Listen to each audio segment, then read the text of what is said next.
জানুয়ারি আসছে 31 ডে, ওই রাতকে কেন্দ্র করে তুমি 100 নারীরা তারা গান বাজনা মদ জুয়া গেজা এমনকি ওই রাত্রি হাজারো নয় অনেক নারীর যোদা প্রসদিদা পর্যন্ত নষ্ট হয়ে যায়। একটা নারীর কাছে তার আল্লাহ দেওয়া সব থেকে দামি সম্পাদন তার সতীদা, ওই সতীদাটাকে এইরকম বিশেষ বিশেষ দিন আছে এই দিনে নষ্ট করে দেয়। এ আমার কওমের ছেলে মেয়েরা শুনে রেখে দাও, 31 দিন বানানো প্রতিটা উম্মতে মুহাম্মাদির জন্য হারাম হারাম হারাম। ওই দিন উদ্দেশ্য করে খানা খেলে ওই খাবারটা খাওয়া তোমার জন্য হারাম, ওই শরীরে রক্তটা হারাম হবে, ওই রক্ত দিয়ে কখনো তোমার মাথায় ঢুকবে না। মসজিদটাকে বাঁচাতে গেলে কাকে সাপোর্ট করতে হয়, ওই রক্ত দিয়ে কখনো তোমার মাথায় ঢুকবে না। কবরস্থানের জন্য রক্ষা করতে গেলে কার পাশে থাকতে হয়, ওই হারাম খাবারকে তোমার রক্ত শরীরে ঢুকে গেলে আল্লাহর ওলিদের বাচ্চাদের সঙ্গে কিভাবে কথা বলতে এটা তোমার মাথায় ঢুকবে না। নবী আমার জানিয়ে দিলে আমার মাহবুবদের ঘরে যারা আঘাত দেবে, আল্লাহর ওলিদেরকে যারা আঘাত দেবে কষ্ট দেবে, তাদের ঘরে যারা গালিগালাজ করবে কটূক্তি করবে তাদের জন্য 3টে শাস্তি এখনো দুনিয়ায় যতদিন থাকবে শুধু নেই নেই নেই অভাব অভাব অভাব। দ্বিতীয় নম্বর হলো তার যেখানেই যাবে সে সম্মান পাবে না, সে বুঝতেই পারবে না, এমন কিছু কিছু করে ফেলবে, সে বেহুশ যদি নিজে থেকেই হয়ে যাবে, সে হয়তো চাইবে না এটা ঘটুক কিন্তু তাকে আল্লাহ বেহুশ করে দেবে। 3 নম্বর হলো সব থেকে জঘন্য তার মরণটা বেঈমান হালে হবে। এই যুবকদের বলে দিয়ে যায়, বাপেদের মায়েদের বলে দিয়ে যায়, রক্তের গরমে এমন কোনো কাজ করে ফেলবেন না, আল্লাহর অভিশাপে পড়ে যায়, ঈমানটা বরবাদ হয়ে যায়, জাহান্নামী না হয়ে যায়। সাথে সাথে এটাও বলি আমার মা বোনেদেরকে, দুনিয়া আপনাকে অনেক আনকালচার বলতে পারে, অনেক হয়তো বলবে ইসলাম নারীদেরকে স্বাধীনতা দেয় না, তাদের শিক্ষার অভাব, নাই জ্ঞানের অভাব, নাই তাদের মানুষত্ব বলে কিছু নাই। কেননা ইসলামই একমাত্র আমি মনে করি নারীদের যে সম্মান দিয়েছে ওই সম্মানে এক জাররা পরিমাণ পৃথিবীর কেউ দিতে পারেনি। এই যুবকেরা একটা কন্যা সন্তান যখন হয় পৃথিবী তখন মুখ ছিটকে যায়, সবার মনটা খারাপ হয়ে যায়, নারী হয়েছে নারী হয়েছে নারী হয়েছে। 1000 বছর আগে যখন ইসলাম দেখে মানত না, এক আল্লাহকে যারা মানত না, যেমন করে পাথরের উপাসনা করত, তারা নারী জন্ম নিলে জেন্ত জেন্ত মেরে দিত। কিন্তু ইসলাম যখন চলে এলো, আমার নবী যখন আসলো ইসলামের মেসেজ দিতে, তখন কি জানিয়ে দিল, কারো ঘরে যদি নারী সন্তান হয় এর মানে হলো এই বাপটাকে জান্নাত এবং শান্তির খবর দেয়। এই যুবকেরা যাদের ধারণা ছিল নারী অশুভ, নারী হত্যা করে দিতে হয়, নারীদের সমাজে কোনো মর্যাদা না, নারী তো শুধু ভোগের জিনিস, নারী শুধু কাজ করবে খেদমত করবে, তার কোনো ইজ্জত আবরু না, তার কোনো সম্মান নাই, তার কোনো অধিকার নেই, কথা বলার স্বাধীনতা নাই। কিন্তু ইসলাম জানিয়ে দিল নারী আর পুরুষ তোমরা একে অপরের সমান, পুরুষের জামা হলো নারী, নারীর জামা হলো পুরুষ।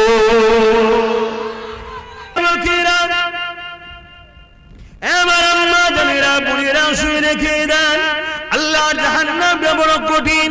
দুনিয়ায় যে আপনাকে অনেক কিছু বলবে, সে কিন্তু আপনার সঙ্গে জাহান্নামের শাস্তি ভাগ নেবে না। সে আপনাকে কেমন করে রূপ যৌবন দেয় নে, সে আপনাকে সৃষ্টি বানায় নে। বিশেষ করে আমার আম্মাগুলোকে বলে যায়, এই সমাজে আপনার কোলে সন্তান কে দিল? দুনিয়ায় আপনার সন্তান আল্লাহ দিয়েছে, যদি আপনার সন্তান না আল্লাহ দিত, সমাজ আপনাকে অনেক ছোট বড় কথা বলতো, শ্বশুর শাশুড়ি স্বামী আপনাকে অনেক বড় কথা বলতো, কিন্তু আল্লাহ আপনার মাথা হ্যাট করে দেয়নি, আল্লাহ আপনার কুলকে ভরিয়ে দিয়েছে।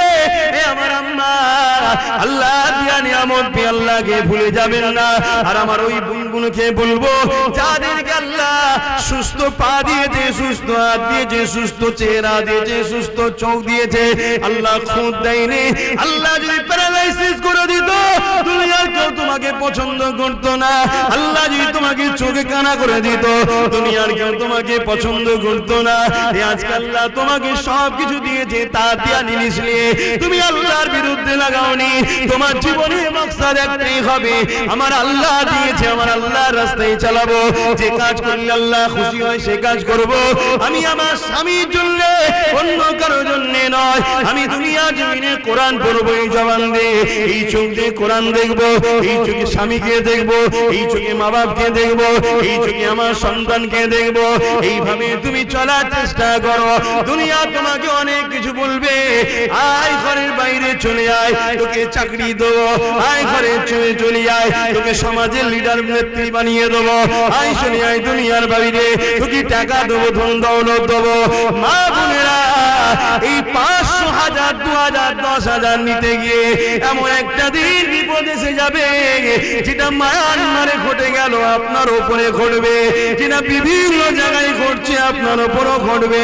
কিন্তু ইদি আপনাকে বাঁচাবার কেউ থাকবে না। কিন্তু আপনি যদি দুনিয়া জমিনে আম্মা জান হযরত হাজেরা থেকে শিক্ষা নিয়ে যান, তাহলে দুনিয়ার কোনো শক্তি আপনাকে কখনো বিচ্যুত করতে পারবে না। আম্মা হাজেরা কে ছিলেন? আব্বা জান হযরত ইব্রাহিম আলাইহিস সালামের স্ত্রী ছিলেন। বিবাহের আগে যখন তিনি এমন করে যৌবনে পা দিলেন, যখন নতুন যৌবনে তিনি পা দিয়েছেন, এই যুবকেরা, ওই দেশের এক রাজা ছিল, যে রাজা বড় জালিম রাজা ছিল, তার চরিত্র বড় খারাপ ছিল। সে সতীদা নারীগুলো ইজ্জত গুলোকে লুটে লুটে লুটে লুটে বেড়াতো, কেউ তার বিরুদ্ধে কথা বলতে পারত না।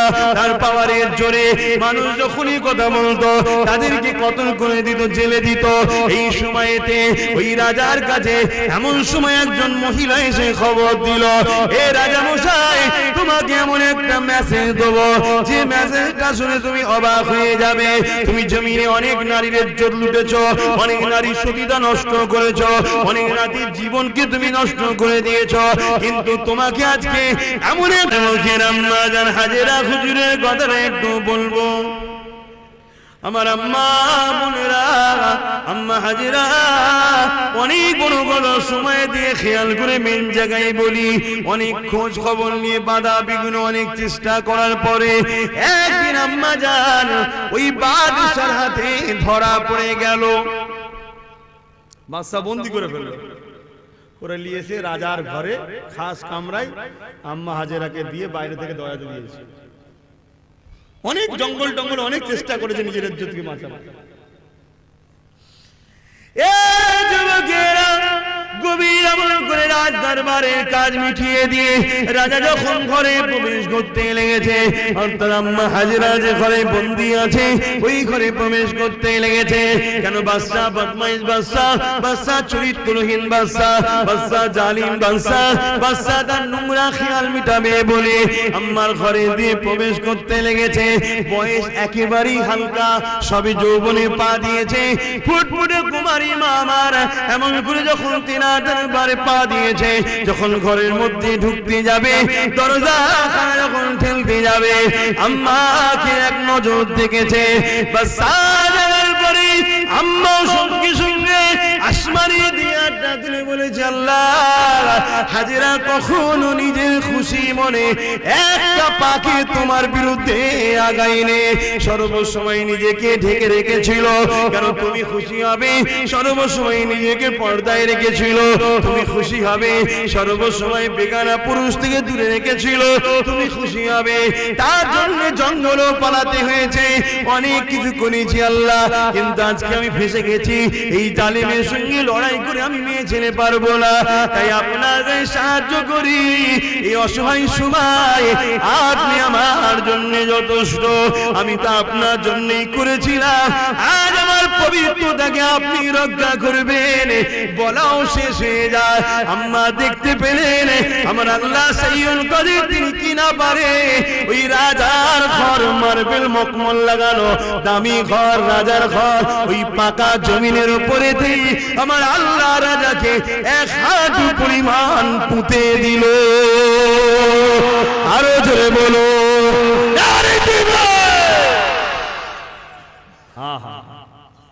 এই স্বপ্ন দেখো আমার আম্মা বোনেরা, কি শান, কি মর্যাদা, কত বড় রাজা। হাত জড়ো করছে কার কাছে? উঠে গেছে, হাত জড়ো করছে কার কাছে? আম্মা জান হাজেরা হুজুরের কাছে, তুমি আমায় মাফ করো, আমি ভুল হয়ে গেছি। আল্লাহ ওয়ালাদের মন নরম হয়। আল্লাহ যখন বান্দা তোমার বুঝতে পেরেছে আমি মাফ করে দিলাম, তুমি মাফ করে দাও, অটোমেটিক আবার উঠে গেল। কিন্তু আল্লাহর ক্ষমতা আছে না নাই? এই যে জায়গাটায় আমরা বসে আছি, সব সমেত আল্লাহ জমিন একটু ঢুকাতে পারে না? পারে না। আমাকে সমেত বাদ দেবে কেন? একসাথেই থাকবো, ওখানে যে জলসা শুরু করতে হবে। আল্লাহর কথা বলবো রে বাবা। বাপেরা, নওজওয়ানেরা, আম্মারা, বোনেরা, ওই সময় দেখা যায় আম্মা হাজেরা যখন মাফ করে দিল, আল্লাহ পাকে দোয়া জানিয়ে দিলেন, ও রব্বি আল্লাহ, ক্ষমা চেয়ে নিয়েছে, মাফ করে দেন আল্লাহ। মানুষই তো ভুল করে ফেলে। সঙ্গে সঙ্গে আবার আল্লাহ জমিন থেকে তাকে তুলে দিল। হতভাগা বদমাইশ নিজের নফসকে দমন করতে পারে না, আবার প্রবেশ করেছে ঘরে। ওই সময় মা বারা তুলে জাল্লা, আমাকে আপনি বাঁচান, আপনি ছাড়া কেউ নেই। এবারে আমার আল্লাহ এক বড় পরিমাণ এই জালিম বাদশাকে জমিনে পুঁতে দিয়েছে। ও যুবকেরা, নওজওয়ানেরা, আম্মারা, বোনেরা, নিজেকে পবিত্র রাখেন, নিজেকে আল্লাহর উপরে সুপেদার, নিজেকে কোরআনের মধ্যে রাখে, নিজেকে নামাজের মধ্যে রাখে। যদি আপনার স্বামী দুর্বল কমজোর হয়, মারে রোজা রেখে রোজা রেখে রোজা রেখে কাটার তরাপিও দুনিয়ার চক্রান্তে পড়ে পাপ রাস্তায় চলে যাবেন না। যদি আপনার স্বামী ইনকামও কম হয়, তার কাছে বড় বড় দাবি করবেন না, তাকে আপনি বোঝার চেষ্টা করেন। আর স্বামীদেরকে বলে যায়, আল্লাহ তোমাকে যে ইনকামটা দিচ্ছে বাইরে বাইরে ফালতু খরচ করার জন্য নয়, ওটা তোমার স্বামীকে, তোমার স্ত্রীর জন্য, তোমার স্ত্রীর দেখাশোনার দায়িত্ব তোমার। তাই ফালতু খরচ না করে তোমার হালাল রুজিটা তোমার স্ত্রী, তোমার বাচ্চা, তোমার মা বাপের পিছনে খরচ করো।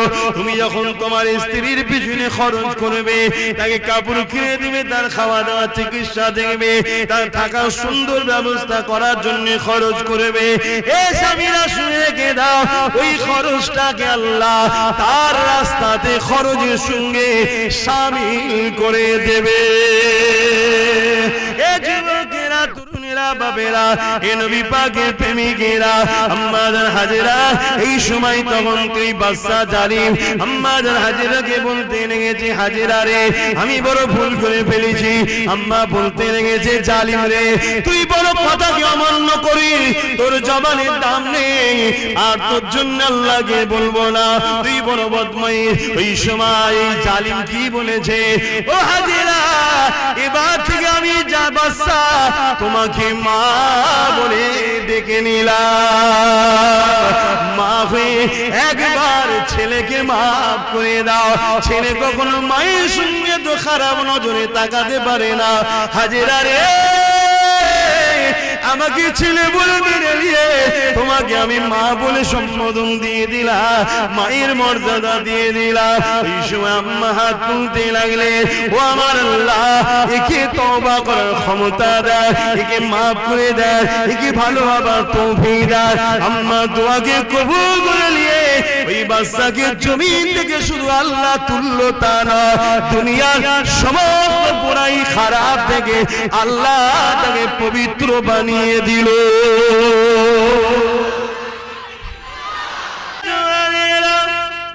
দুধে ময়দানে জড়িয়ে আল্লাহ নবীকে ভুলে যেও না গো, নবী পাকের আদেশের বিরোধী করো না গো, নবী পাকের নিষেধ গুলোকে তোমার জীবনে ধরে নিও না গো। কেননা এই দুনিয়া দুদিনের মেহমান তুমি আমি গো, আমার রাসূলের থেকে আপন কেউ নাই। আল্লাহ তোমার আমার জন্য নবী পাককে বড় দয়ালু করে পাঠিয়েছে গো। ওমার সাল্লাকা ইল্লা রাহমাতাল লিল আলামিন। আল্লাহ আমার নবী পাককে তামাম আলমের জন্য দয়া করেছে।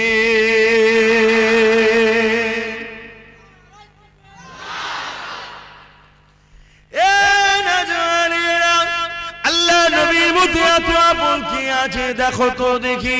আল্লাহ নবীর মধ্যে এত আপন কেউ নেই গো। নবী আমার সারাটা জীবন তোমাকে আমাকে জাহান্নাম দিয়ে বাঁচাবার চেষ্টা করেছে, কেননা নবী আমার নিজে সচোখে জাহান্নামকে দেখে এসেছে। জাহান্নামটা কত কঠিন, এই জন্য বলে দিয়ে যায় পরিবর্তন হবার চেষ্টা করো। বিশেষ করে আজকের দিনে আমি আমার নূরপুর গ্রামের আম্মা বোনেদের জন্য একটু ওয়াজ করব, কেননা দুনিয়া তোমাদেরকে আজকে জাহান্নামের দিকে টেনে নিয়ে যেতে চায়।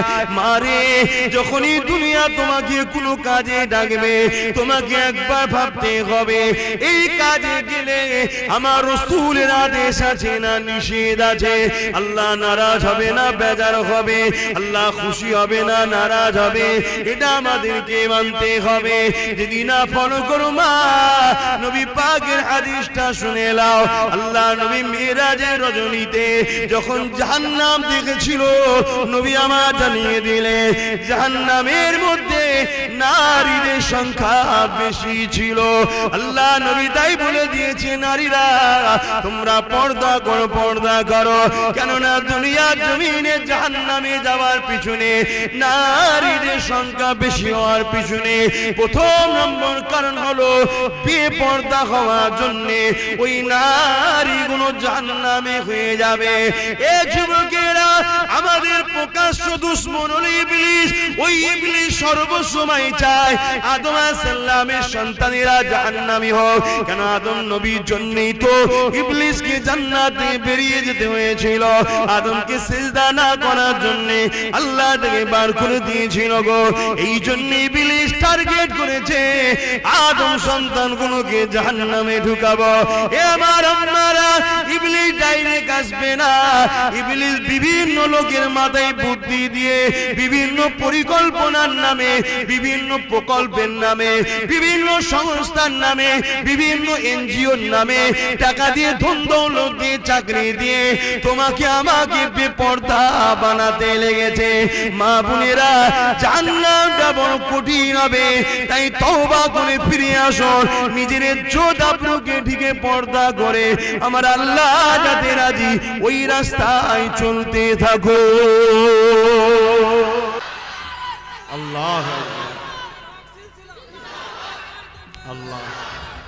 এই বাদশা পরবর্তীতে আম্মার দোয়াতে ওই যে উঠলো সেদিন থেকে তওবা করে ভালো জালিম বাদশা থেকে আল্লাহ ওয়ালা ভালো মানুষ হয়ে গেল। জোরে বলুন সুবহান। আপনারা আমাকে ভালোবাসেন, আমাকে বেশি ভালোবাসেন না আল্লাহকে? আমি বসতে বললাম বসে গেলেন, আমি যতক্ষণ থাকবো আপনারা থাকবেন, ঠিক না বেটি? এই তো ভালোবাসা। সেই আমাকে পেলেন কার মাধ্যমে? রাসূলের মাধ্যমে। সৃষ্টি করেছে আমায় কে? আল্লাহ। সেই আল্লাহ থেকে আমাদের কাছে কেউ আপন আছে? আমরা পেয়েছি চোখ কান নাক সমস্ত কিছু পেয়েছি কার থেকে? আল্লাহ থেকে। সেই আল্লাহকে ভালোবাসা দরকার আছে না নাই? তিনাকে যারা ভালোবাসে শর্ত কি? ফাত্তাবিউনি, আগে যেন নবীর ইত্তেবা করে। নবীর ইত্তেবা, নবীর মুহাব্বত, নবীর ভালোবাসা, নবীর অনুসরণ যারা করবে তাদের ঘরে আল্লাহ বলেছেন ইউহিব্বুকুমুল্লাহ, আমি আল্লাহ তাদেরকে ভালোবাসবো। জোরে বলুন সুবহানাল্লাহ। তোমরা কি চাও আল্লাহ তোমাদেরকে ভালোবাসুক? তাহলে তোমাদের কাজ কি? নবীকে ইত্তেবা করা, অর্থাৎ নবীর আদেশকে মেনে নেওয়া, নবীর নিষেধকে ছেড়ে দেওয়া। কটা আদেশ মানবেন বলুন? কটা আদেশ মানবেন বলবেন তো? দুটো মানলে চলবে? চারটে? যা আদেশ করেছে যা যা সব মানতে হবে। ছাড়বেন কটা? যা ছাড়তে বলেছে, তাই তো নাকি? কিন্তু আমরা কি করছি? আসল আলোচনার মাহফিল তো এই জন্যে করা হয় যাতে করে আমরা বারবার শুনে পরিবর্তন হয়ে যায়। বলুন আলহামদুলিল্লাহ। আল্লাহ চাই আমরা তো আস্তে আস্তে অনেকটাই পরিবর্তন হচ্ছি। আল্লাহ যেন আরো করে। বলুন আমি। এই নওজওয়ানেরা, আল্লাহ নবী যা আদেশ করেছে নবী আমার যা নিষেধ করেছে, নিষেধকে ছেড়ে দেওয়া যেমন আমাদের দায়িত্ব, নবীর আদেশকে মেনে নেওয়াটা তেমন আমাদের দায়িত্ব। কোন নেতা কি আদেশ করলো ওটা আগে নয়, কোন পীর সাহেব কি আদেশ করলো ওটা আগে নয়, কোন ইমাম কি আদেশ করলো ওটা আগে নয়, কোন লিডার কি আদেশ করলো ওটা আগে নয়, কোন মন্ত্রী কি আদেশ করলো ওটা আগে নয়, বাপ মা কি আদেশ করলো ওটা আগে নয়। এই যুবকেরা, আমি আব্বাস সিদ্দিকও কি আদেশ করলাম ওটা আগে নয়। আমার আদেশটা যদি নবীর আদেশের পক্ষে হয় তবেই মেনে নিতে হবে, আমার কথাটা যদি নবীর পক্ষে হয় তবেই মেনে নিতে হবে।